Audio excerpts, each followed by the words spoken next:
Deputy CM Pawan Kalyan మీడియాతో మాట్లాడుతున్నారు. ఇప్పుడు లైవ్ చూద్దాం. మొత్తం అన్ని చూసాం లోపల చూస్తే అంటే ప్రాబ్లం ఏముందంటే కొత్త అది చాలా 454 కోట్లు పెట్టి కట్టారు. 69 ఎకరాల్లో 7 బ్లాకుల్లో స్టార్టెడ్ విత్ 7 బ్లాక్స్. 7 బ్లాక్స్ నిర్మాణానికి వాళ్ళు చేశారు. అది కూడా ఏం చేశారంటే ఎక్స్టెన్షన్ ఆఫ్ ఎగ్జిస్టింగ్ రిసార్ట్ కింద చెప్పారు. వాళ్ళు గవర్నమెంట్ జీవోలో ఏముందంటే redevelopment of existence resort, that's how they have raise the bill. దాంట్లో 2 బ్లాకులే పెట్టారు. ఫస్ట్ వాళ్ళు పెట్టింది ఏంటంటే 7 బ్లాక్స్లో బడ్జెట్ ఒకదానికి 90 పైన, ఇంకో దానికి 70 పైన, 2 ఫేజెస్లో ఇంతే. వాళ్ళు స్టార్ట్ చేసినప్పుడు 164 కోట్ల రూపాయలు, 164 కోట్ల రూపాయలతోటి 7 బ్లాక్స్ ప్లాన్ చేశారు. కట్టేటప్పటికి అది ఆ 7 బ్లాక్స్కే పూర్తి చేయాలి.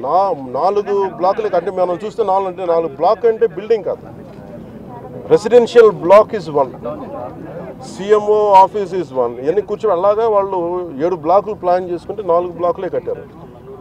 7 బ్లాకులకి వాళ్ళు ప్లాన్ చేసినప్పుడు 92 కోట్లు ఫస్ట్ ఫేజ్, రెండో ఫేజ్ 53 కోట్లు. సో రెండో కొంచెం అటు ఇటుగా పెడితే 160 కోట్ల పై చిలుకు వాళ్ళ ఒరిజినల్ ప్లాన్. అది ఏదైనా సరే ఇంకో చోట పైకి వెళ్ళిందంటే ఒక 2 అవుతుంది అనుకో. కానీ ఇది 454 కోట్లు అయింది. Not even for the entire 7 blocks, it is only 4 blocks. 4 బ్లాకులకే 454 కోట్లు అయింది. ఒరిజినల్ ప్లాన్ 92 కోట్లు ఫస్ట్ ఫేజ్, సెకండ్ ఫేజ్. దీనికి లోపలికి వెళ్ళి చూసి నేను వచ్చినప్పటి నుంచి కూడా మమ్మల్ని గత కాలం రానివ్వలేదు. ఇప్పుడు ఏమైపోయింది, ఒక డ్యామేజ్ జరిగిపోయింది. ఋషికొండ ఒకప్పుడు ఇక్కడ రిసార్ట్స్ ఉన్నప్పుడు టూరిజం మన శాఖకి ఆదాయం 7 కోట్లు ఉండేది. సో 7 కోట్ల ఆదాయం కోల్పోగా ఇప్పుడు అదనపు భారం 453 కోట్లు పడి ఇప్పుడు కరెంటు బిల్లు ఆదాయం మన సంవత్సరానికి కట్టాల్సింది ఇంకా ఉపయోగించకుండానే జస్ట్ అది లైట్లు వేసి అప్పుడప్పుడు ఏసీ ఆన్ చేయడానికి ఉట్టినే జస్ట్ ఆన్ చేసి ఆఫ్ చేయడానికి పనిచేస్తున్నది సక్రమంగా అనుకోవడానికి అది సంవత్సరానికి ఒక కోటి రూపాయల పైన, 15 లక్షలు అవుతుంది. దాన్ని బట్టి అర్థం చేసాం. ఈ మెయింటెనెన్స్కి వీటికి 1.5 కోటి అవుతుంది, జస్ట్ మేయర్ మెయింటెనెన్స్. ఇదివరకు 7 కోట్ల ఆదాయం ఉంది. ఇప్పుడు మేము అన్నీ చూసిన తర్వాత లోపల వెళ్ళి పర్యవేక్షిస్తే ఇప్పుడు దాకా అది వాళ్ళు డ్యామేజ్ చేశారు.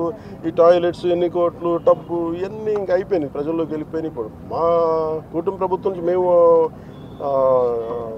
పిఎస్సి చైర్మన్, మన సివిల్ సప్లైస్ మినిస్టర్ మనోహర్ గారితో, టూరిజం శాఖ మంత్రివర్యులతో అందరితో కూర్చున్నప్పుడు మేము అంటే జనసేన సభ్యులతో కూర్చున్నప్పుడు, గౌరవ శాసన సభ్యులతో కూర్చున్నప్పుడు జరిగిన డ్యామేజ్ జరిగిపోయింది.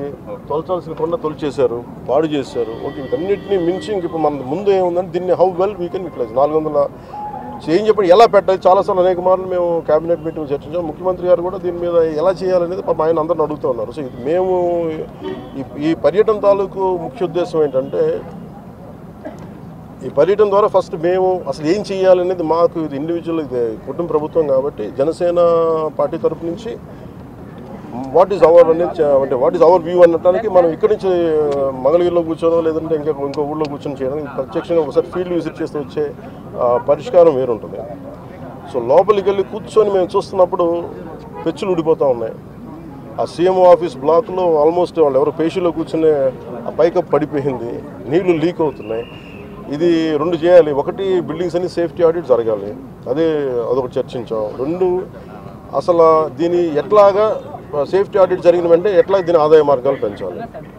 మీరు ఎవరైనా సరే వ్యాపారం చేద్దాం అనుకున్న వాళ్ళు కూడా ఇలా గత ప్రభుత్వం ఏం చేసింది, అది వాళ్ళ ముఖ్యమంత్రి కార్యాలయం కింద, వాళ్ళ నివాసం కింద, వారి కుటుంబ నివాసం కింద పెట్టారు. మనం ఆలోచిస్తుంది ఏంటంటే ఇది ఆదాయం, ఇది టూరిజం శాఖ ప్రాపర్టీ, ఇది should remain as Andhra Pradesh government ప్రాపర్టీగా ఉండాలని మా అందరి కోరిక. దట్స్ వాట్ ఒక కోర్ రెజల్యూషన్ తీసుకున్నాం. ఒక ప్రైవేట్ వ్యాపారం ఎవరైనా సరే 1 కోటి రూపాయలు పెట్టుబడి పెడితే కనీసం 1 రూపాయి ఆదాయం రావాలనుకుంటారు. దీని మీద 453 కోట్ల రూపాయలు పెట్టుబడి పెట్టారు. కనీసం ముందస్తుగా ఏం చేయాలి, అసలు బ్రేక్ ఈవెన్ ఎప్పుడు అవుద్ది, ఇది ఆదాయం ఎప్పుడు మారుతుంది అనేది ఏం చెప్పారంటే మన మైస్ అనేది ఒక యాక్రోనిమ్ చెప్పారు. ఏంటంటే MICE acronym meetings, incentives, exhibition and conferences అంతేనా. ఇది ఏంటంటే Dubai is a MICE destination అంటారు. అలాగే వైజాగ్ ఇది మన మీటింగ్స్కి కానీ లేదంటే ఏదైనా పెట్టుబడులు పెట్టడానికి ఇన్సెంటివ్స్ ఇవ్వడానికి కానీ లేదంటే కాన్ఫరెన్స్లు పెట్టుకోవడానికి బ్యూటిఫుల్ ప్లేస్ కాన్ఫరెన్స్లు పెట్టుకోవడానికి లేదంటే ఎగ్జిబిషన్స్ పెట్టుకోవడానికి వీటన్నిటికీ కూడా డెస్టినేషన్ మ్యారేజ్ వీటన్నిటికీ ఉంటుంది. దాంట్లో భాగంగానే దీన్ని మైస్ ఈవెంట్ టోటల్ పాలసీలు దీన్ని పెడితే బాగుంటుందనేది కోరిక. అలా కాకుండా మనం 453 కోట్లు పెట్టి దీన్ని ఒక ఎగ్జిబిషన్ లాగా అందరూ అంటే మేము ఇచ్చిన మేజర్ ప్రపోజల్ ఏంటంటే మేము తీసుకున్న మేజర్ రెజల్యూషన్ ఏంటంటే it is not about footfall. మన టికెట్లు పెట్టేస్తే ఎంత వస్తుంది రోజుకి అది జనం వస్తుంటారు వెళ్తుంటారు గోల్ ఉంటుంది తప్ప ఈ 450 అంటే నేను ప్రభుత్వం should think like proper business man. నేను టూరిజం శాఖ కూడా అదే చెప్పాను. మీరు 453 కోట్లు ప్రజాధనం పెడితే 453 కోట్లు ఎప్పుడు బ్రేక్ ఇన్ అవుతే అది ఎప్పుడు ఆదాయం వస్తుంది.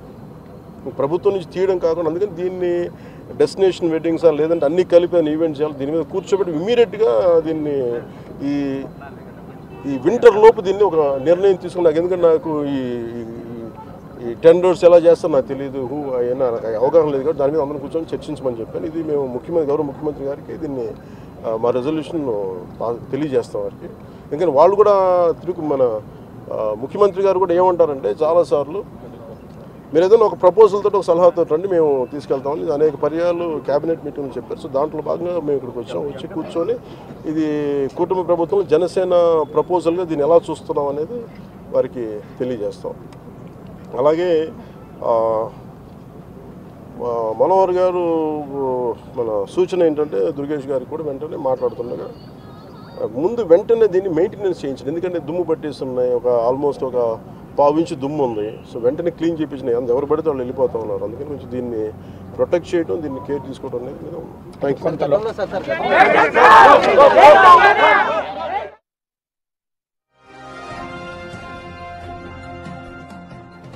రుషికొండ ప్యాలెస్ ను సందర్శించారు AP deputy CM Pawan Kalyan. Rushikonda భవనాలు పరిశీలించిన అనంతరం ఆయన ఎమ్మెల్యేలతో కలిసి రుషికొండ వెళ్లిన సందర్భంగా ఆయన పూర్తి స్థాయిలో దానికి సంబంధించి వివరాలు అడిగి తెలుసుకోవడం జరిగింది. అయితే పూర్తి స్థాయిలో దాన్ని తిరిగి పరిశీలించారు. అక్కడ ఉన్న ఫర్నిచర్ రూమ్లను క్షుణ్ణంగా ఆయన పరిశీలించడం జరిగింది. ఇప్పటికే రుషికొండ భవనాలు ఎలా